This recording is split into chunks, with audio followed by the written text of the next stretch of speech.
রোববার ভোররাতে চুয়াডাঙ্গার জীবননগর উপজেলার মেতিরি সীমান্ত দিয়ে ৩ জনকে পুশিনের চেষ্টা করে বিএসএফ। এ সময় বিজিবির বাধার মুখে শূন্য রেখা থেকে ভারতের প্রায় ৪০ গজ অভ্যন্তরে অবস্থান নেয় ২ নারী ও ১ পুরুষ। পুশিনের চেষ্টায় ব্যর্থ হয়ে পরে তাদের ফিরিয়ে নেয় ভারতীয় সীমান্তরক্ষী বাহিনী।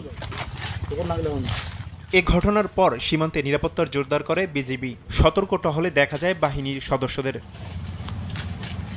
এদিকে মৌলভীবাজারের কুলাউড়া সীমান্তের ওপারে ভারতের প্রায় ৫০০ গজ অভ্যন্তরে মাগরুলি এলাকায় বিএসএফের গুলিতে নিহত হয়েছেন এক বাংলাদেশি।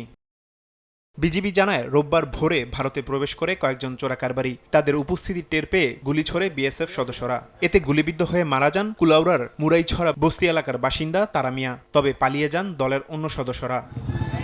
নিহতের মরদেহ দেশে ফিরিয়ে আনার প্রক্রিয়া চলছে বলে জানিয়েছে বিজিবি। তারিফ রহমান, সময় সংবাদ।